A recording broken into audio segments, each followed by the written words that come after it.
परम पिता परमात्मा पूर्ण ब्रह्म सारी सृष्टि के रचने वाले, हम प्राणियों के सच्चे हितैषी कबीर परमेश्वर जी की असीम रजा से आप सभी पुण्यात्माएं परमात्मा के चरणों में लगे हो। आपके ना जाने कौन से जन्म जन्मांतर के शुभ संस्कार आपके संग्रह थे, जिनके परिणाम स्वरूप आप परमात्मा की शरण ग्रहण कर रहे हो।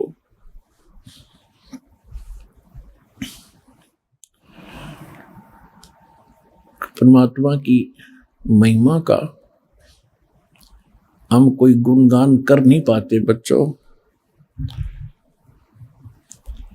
हमने परमात्मा शब्द सुना था, इसको भाषा भिन्न करके किसी कोई गॉड कहता है, कोई रब कहता है, कोई खुदा कहता है, कोई अल्लाह कहता है, कोई राम कहता है, कोई भगवान कहता है। और इस बात की सभी गवाही देते हैं कि वो शक्ति बहुत प्रबल है। राजा लोगों को हम संपन्न मानते रहे, मानते हैं। एक निर्धन नागरिक राजा को बहुत बड़ा पावरफुल मानता है, और राजा पर भी जब आपत्ति आती है तो वो भी किसी अपनी जैसी भी परंपरा में जन्मा है, अपने अल्लाह खुदा गॉड राम रब भगवान की ही शरण में पहुंचता है। यानी अपने राजकाज में जब उसको भी कोई दिक्कत आती है, वो तो सक्षम माना जाता है पृथ्वी पर, वो भी परमात्मा की खोज करता है, उससे राहत चाहता है। इससे सिद्ध है कि वो कोई बहुत बड़ी शक्ति है, और वो भी दे सकता है जो राजा नहीं दे सकता, जो राजा के पास भी वस्तु नहीं है। राजा क्या नहीं दे सकता, क्या दे सकता है? जब तक हमें ज्ञान नहीं था तब तक हम सोचते थे मंत्री ने, मुख्यमंत्री जी ने नौकरी दे दी। नहीं, रोजगार भी परमात्मा देता है। करे करा वैसाइयां मन में लहर उठा, और दादू सिरधर जीव के आप बगल हो जा। जो कुछ भी करता है भगवान करता है। वो करता कैसे है कि जिस पहले वो शुभ संस्कार बनवाता है और फिर उसको राहत देता है। तो शुभ संस्कार बनते हैं शास्त्र अनुकूल साधना से। शास्त्र के अनुकूल जो भक्ति हम करेंगे मर्यादा में रहकर, तो शास्त्र अनुकूल साधना में सबसे पहले सतगुरु की आवश्यकता पड़ती है। और सतगुरु बताता है फिर शास्त्र अनुकूल साधनाएं। तो जब तक हमें शास्त्र अनुकूल साधना नहीं मिलती है और हमें कुछ राहत कहीं से हम महसूस कर रहे हैं, किसी देव ईष्ट या संत के खेमे में जाकर, उनके पास जाकर के, या किसी मंत्री मुख्यमंत्री या किसी अन्य अधिकारी से, या किसी सेठ फैक्ट्री मालिक से, हम ये सोचते हैं कि इसने हमें कुछ राहत दे दी, तो वो हमारी एक सांसारिक सोच थी। ये सब कुछ परमात्मा व्यवस्था करते हैं, उन्हीं के लिए करते हैं जिनके पूर्व संस्कार पिछले जन्म जन्मांतर के कोई शुभ संस्कार हैं, और वो पहले निर्धारित होते हैं। ऐसे सर्कमस्टांस बनाता है परमात्मा कि फिर उन्हीं को वो सुविधाएं प्राप्त होती हैं, अन्य को नहीं होती। तो राजा लोग भी जिस शक्ति की आस करते हैं, तो वो कितनी प्रबल और कितनी सुखदाई, अर्थात वो सभी काम हमारे सर्व काज करने वाली वो पावर है। इसलिए उसकी खोज राजा लोग भी राज त्याग कर भी किया करते थे। दुर्भाग्य ये रहा कि उनको सतगुरु नहीं मिले, मार्ग नहीं मिला, परमात्मा के पाने की विधि नहीं मिली। एक आम कहावत हम सुना करते थे, गांव पर प्रचलित थी हमारे यहाँ, कि एक राजा का मित्र था, कोई किसान। राजा कहीं शिकार में गया हुआ था। जिस बकवाद करने जाते ही है राजा लोग, जब इनको सुख हो जाता है तो भगवान छोड़कर बकवादे करते हैं। तो वो ज्यादा गहरा चला गया, कहीं दूर, भूख प्यास से व्याकुल था। किसान के पास अपने खेत में अपनी रोटी उपलब्ध थी, अपनी ही। राजा वहां पहुंच गया। उसने ये भी नहीं पूछा भी तू कौन है, कहां से आया है, किसान ने। और पूछा भाई भूख लगी होगी तेरे को, घोड़े वाले। कहा जी भूख लगी। बैठ पहले भोजन खा। भूख लगी हुई थी, भोजन उसने सारा खा लिया। फिर उसने तब पूछा कि आप क्या खाओगे? कि कोई ना, मैं तो यहाँ से कोई घास फूस और फल फ्रूट मिलेगा तो खा लूंगा, आप अतिथि हो। इस बात से बड़ा प्रभावित हुआ राजा। तो राजा ने कहा भाई तेरा नाम क्या है? ये नाम है, ये मेरा गांव है। फिर उसने बताया कि भी मैं राजा हूं इस नगरी का, जिस क्षेत्र में तेरा गांव पड़ता है, और तुझे कभी कोई आपत्ति आवत मेरे पास आ जाना। कुछ वर्ष उसको उसने एक ऐसा बना के दे दिया, अपना ऐसा कोई आइडेंटिटी उसको बनाकर दे दी कि तेरे को कोई नहीं रोकेगा, कभी आ जाना मेरे राजमहल तक, यानी मेरे रेजिडेंस तक भी आ जाना। तो इतना प्रभावित हुआ राजा उस किसान के इस बात को देखकर कि अपने मुंह से रोटी निकाल कर अतिथि को दे दी। यह छोटी बात नहीं, ये पिछले संस्कार ही होते। तो वहां पहुंचा। एक दिन उसको कोई बात याद आ गई कि अभी राजा से मिलकर आते हैं।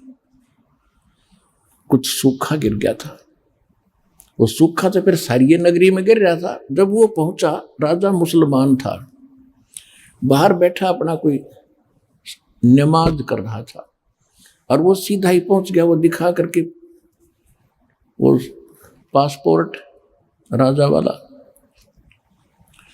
तो वो कहने लगे, जो सेवादार थे, नौकर थे, कि यहां बैठो भाई, राजा अपनी कुछ क्रिया कर रहा, उसके बाद बात करेंगे।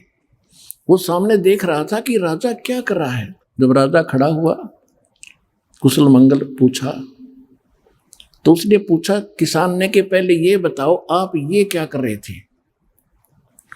राजा ने कहा कि मैं भगवान से, अल्लाह से अपने राज्य में, अपने घर में सुख की कामना कर रहा था।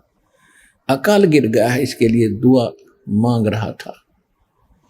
तो किसान कहने लगे, अच्छा मैं तो भिखारी के पास आ गया भाई, उससे तो मैं न मांग लूंगा अपने घर पे, फिर तेरे से क्या जरूरत है मुझे मांगने की। राजा भी उसी दुख में दुखी, और मैं भी वही दुखी। मांगना किसी देने वाला कोई और है, उसको हम भूल गए। तो सतलोक आश्रम बरवाला, जिला हिसार, हरियाणा में यही याद दिलाई जाती है कि संसारिक लोगों से तुम जो राहत मांगते हो, ये आपकी अध्यात्म ज्ञानहीनता है। परमात्मा से मांगो, परमात्मा उसी को देता है जिसके पहले के शुभ संस्कार है ना। बेशक मांगते रहियो, कति नहीं दे। अब शुभ संस्कार बनते कब हैं? अब बनेंगे। शास्त्र अनुकूल साधना इस दास के पास उपलब्ध है, वो रियल साधना है। इससे आपके रोज शुभ संस्कार बनेंगे, आपको इस जन्म में भी देगा और सतलोक में भी आपको ले जाएगा। ये वो साधना है।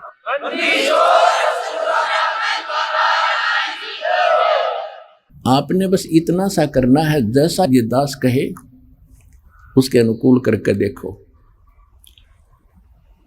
जो आदेश हो गुरु जी का, उसका पालन करके देखो।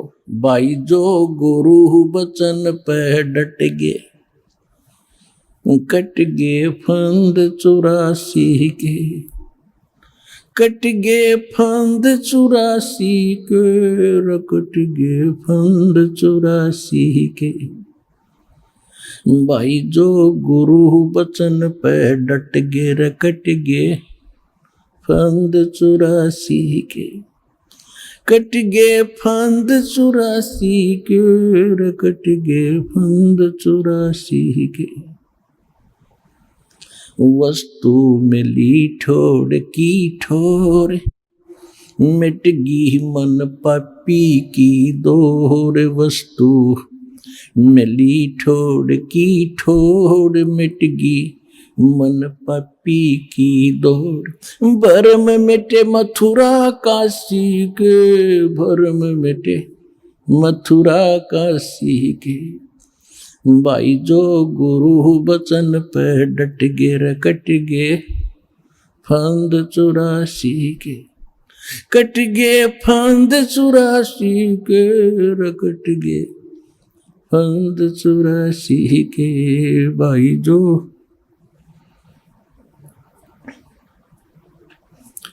पुण्यात्माओं, इतनी सी बात है। नकली गुरुओं के वचनों पर भी बहुत से श्रद्धालु डटे हुए हैं, उनको संत परम धनी मान गए, लेकिन अंत में दोनों को ही धोखा लगेगा। झूठे गुरु के आश्रय कदे न उदरे जीवे, सच्चा पुरुष कबीरे है आद परम गुरु पीवे। झूठे गुरुओं के से भी मोक्ष नहीं होगा। पहले गुरु मिले, फिर वचन पर डटे, फिर देखना संसार का भी सुख और परलोक भी सुधरेगा आपका। वो सतगुरु, क्योंकि पुण्यात्माओं अपनी महिमा परमात्मा ने भी खुद ही बतानी पड़ी, लेकिन जिनके गले ना उतरी वो हार में रह गए, और जिनके वह बात सच्ची लग गई उनका उद्धार हो गया। हम ही अलख अल्लाह हैं कुतुब गोस और पीरे, गरीबदास खालक धनी हमरा नाम कबीरे। ए स्वामी सृष्टा में सृष्टि हमारे तीरे, दास गरीब अधर बसू अवगत सत्य कबीरे।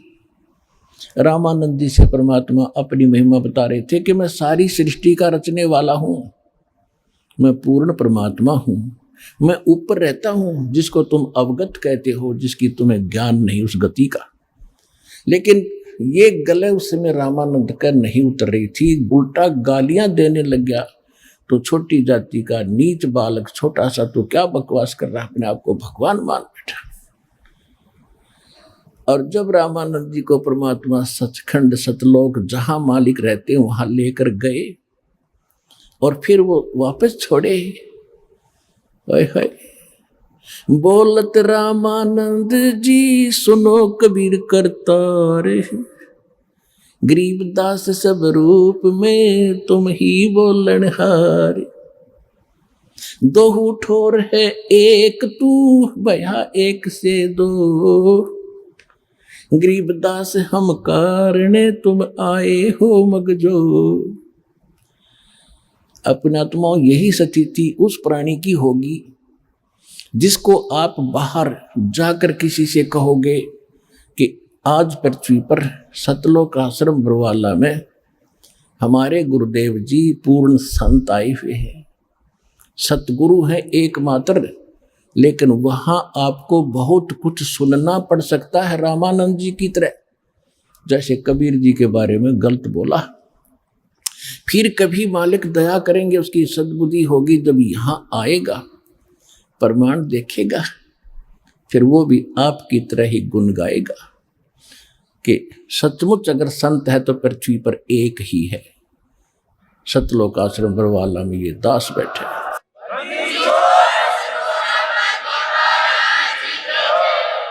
इसलिए बार बार कहना पड़ता है, अपनी महिमा आप ही बतानी पड़ती है। दास तो एक नौकर है उस परम पिता का, आप हो उसके बच्चे, और आपकी सेवा दास को दे रखी है। और कोशिश यही रहेगी कि भगवान से डर के मालिक के बच्चों की नौकर जो सेवा करता है उसकी नौकरी बनी रहती है।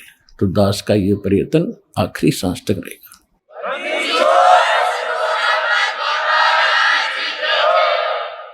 तो प्रसंग चल रहा है कि जब ऐसी परम शक्ति है उसकी खोज करनी चाहिए। जिससे सारा ही सुख होता है। और आपको तो खोजा खाजा मिला हुआ है, दास बता रहा, प्रमाण दे रहा है। और उस परमात्मा कबीर इज गॉड। 6 तो गवाह है दास के पास, 6 गवाह उस पर कि कबीर इज गॉड। कौन कबीर? धानक रूप रहा करतार। वो काशी के अंदर जो धानक दुल्हा था वो भगवान, और सारे सदग्रंथ गवाह।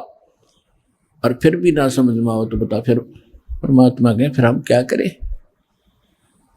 फिर कौन सा तरीका अपनाएंगे आपके लिए, भगवान को पहचानने के लिए और उससे गुण लाभ प्राप्ति करने के लिए? तो पुण्यात्माओं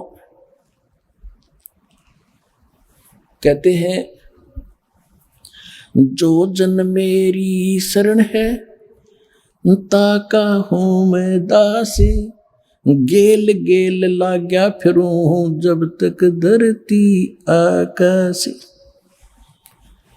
कबीर परमात्मा कहते हैं, जब से तुम यहां आए हो मेरे को छोड़कर सतलोक से, और तुम्हारी ये दशा आप देख ही रहे हो पुण्यात्मा, घड़ी कहने की जरूरत नहीं, क्योंकि अब आप बुद्धिमान हो, ज्ञान भी समझ रहे हो। जो ज्ञान दास दे रहा है ये मेरा नहीं है, इस दास का नहीं है, ये तो उस परम पिता परमात्मा कबीर जी का दिया हुआ ज्ञान है। और भगवान की का ज्ञान झूठा नहीं होता, 100% सत्य होता है। तो इस समय ये तो सोच लेना कि जो ज्ञान दास दे रहा है ये गॉड गिवन है, और भगवान का दिया हुआ ज्ञान ये गलत नहीं हो सकता। इसलिए अपने दिल को डांटो, मन को रोको इसके ऊपर कि सचमुच यही सच सब कुछ है। साधना भी यही ठीक है, भगवान भी यही है, हमारे सदग्रंथ प्रमाण देते हैं और महापुरुषों ने भी इसकी गवाही दी है। तो ये सबसे पहले ये निश्चिंत होना चाहिए कि कबीर इज गॉड। जब आपको ये पक्का हो जाएगा कि परमात्मा कबीर जी है, और कौन कबीर? उन गवाहों ने जो विटनेस है, महापुरुष आदरणीय धर्मदास साहिब जी, आदरणीय गरीबदास साहिब जी, आदरणीय मुल्कदास साहिब जी, आदरणीय नानक साहिब जी, आदरणीय दादू साहिब जी, आदरणीय गरीबदास साहिब जी, गांव छुड़ानी, जिला झज्जर, हरियाणा वाला, और आदरणीय गीसा दास साहिब जी, गांव खेखड़ा, जिला बागपत, उत्तर प्रदेश, और काशी वाले स्वामी आदरणीय रामानंद जी महाराज। तो ये दास के पास गवाह है, विटनेस है उस परम पिता के कि who is God, Kabir is God. Who Kabir? हम सुल्तानी नानक तारे दादू को उपदेश दिया, जात जुलाहा भेद न पाया वो काशी वहे कबीर हुआ। कि हम सुल्तानी नानक तारे, गरीबदास साहिब जी कहते हैं कि हम सभी इंक्लूडिंग मी, अब्राहिम सुल्तान अधम बलख बुखारे के राजा, मुसलमान, और दादू जी और नानक जी, हम सबको पार किया किसने? वो जाति जुलाहा भेद नहीं पाया, वो काशी माहे कबीर हुआ। अनंत कोट ब्रह्मंड का एक रति नहीं भारे, सतगुरु पुरुष कबीर है कुल के सिरजनहारे। जो जन मेरी शरण है ताका हूं मैं दासी, गेल गेल लाग्या फिरूं जब तक धरती आकाश। जो बच्चा गऊ की नजर में यूं साईं को संते, भक्तों के पीछे फिरे वो भक्त वत्सल भगवंते। हमारे भगवान कौन है? आज तक हमने वो परमात्मा भगत वत्सल भगवान ही नहीं मिला था। हम भगत वत्सल मान रहे थे श्री कृष्ण जी को, श्री विष्णु जी को, श्री रामचंद्र जी को। ये इनके पुजारियों के भगत वत्सल थे, लेकिन इनकी शक्ति कितनी थी, ये कितना लाभ अपने भगत को दे सके थे, ये आपको पता है। तुम कौन राम का जपते जापम, तात कट नयति नूतापम। तुम किस भगवान का आसरा लिए बैठे हो जिसे तुम्हारे 3 ताप भी नहीं कट सकते? 3 ताप के अंदर किसी देव, किसी ऋषि संत का श्राप दे देना, ये 3 ताप में आता है। किसी ने कोई प्रेत बाधा कर देना, किसी के ऊपर कोई जंतर मंत्र करके प्रेत बाधा कर देना, ये 3 ताप के अंदर आते हैं। और भी अन्य बहुत सी ऐसी 3 ताप के अंदर हैं, जैसे दैविक, आध्यात्मिक, इस प्रकार के ये 3 प्रकार के ताप हैं। देहिक, तो इन सभी तापों का नाश भी परमात्मा कर सकता है। हर तरह के किसी भी प्रकार का कष्ट आध्यात्मिक मार्ग से संभव हो सकता है। लेकिन अब परमात्मा ने ये मार्ग ऐसे समय में शुरू किया है कि हमारे कर्म इतने बिगड़ गए कि उस स्थिति में आने के लिए कि हमारे ऊपर आध्यात्मिक सारी क्रियाएं तुरंत असर करें, उसमें बहुत टाइम लगेगा। हम इतने भक्तिहीन हो लिए, इसलिए मालिक ने आपको वर्तमान में विज्ञान ऐसी दे दी आप ही को कि आपके छोटी मोटी कोई कष्ट शरीर में है तो उसके साथ थोड़ी बहुत जो भौतिकता से भी उसका ट्रीटमेंट करें बॉडी का। तो उसके लिए बढ़िया, आजकल जैसे पहले हमने देखा, हम छोटे छोटे थे, हमारे दादा जी देखे, सिर में दर्द हो जाता, कपड़ा बांध के और 3-3 दिन दुखी रहते, ना काम कर पाते। एक छोटी सी टेबलेट ले ली, खा के टेबलेट 10 मिनट में कितना घूमो फिरो, कोई कष्ट नहीं। और उसमें ऐसा सिर में दर्द हो जाए, उसका ट्रीटमेंट ना हो तो भक्ति तो होए कोई ना, और दर्द याद रहेगा। तो मालिक ने आपके लिए ये सब व्यवस्थाएं कर दी हैं। थोड़ा बहुत अपने इस भौतिकवाद का भी सहारा लेना जो मालिक ने ही दे रखा है। फिर कुछ दिनों के बाद क्या होगा, आपको धीरे धीरे इनकी आवश्यकता ही नहीं पड़ेगी। फिर वो आध्यात्मिक क्रियाएं तुरंत काम करने लग जाएंगी जब आपकी भक्ति, धर्म, कर्म उभर जाएंगे। तो पहले ये थे ही नहीं, ये वेद भी बाद में प्रारंभ हुए। सतयुग में तो कोई ऐसा था नहीं, भक्ति से ही ये दाढ़े दूढ़े लानिए थे, ये तकरीबन बात सेट थी। लेकिन ये दाढ़े लानिए भी नकली और लवानिए भी नकली, सारे फेल होते जा रहे। तो वो झाड़े अलग चीज, हमने नहीं लगवाना झाड़ा, क्योंकि झाड़ा लगाने वाला अपनी भक्ति खत्म करता है, लवाने वाला उसका ऋणी हो रहा है। हमने ऐसा मंत्र दे दिया आपको, इसको सारे झाड़ों का झाड़ा, यही मंत्र है जो हमने आपको दे रखा। इसके बाद कहीं ऐसी गलती ना करना, ये तो एक ज्ञान बता रहा हूं आपको। ऐसा होता है। तुम कौन राम का जपते जापम, तात कटे न ये तीनों तापम।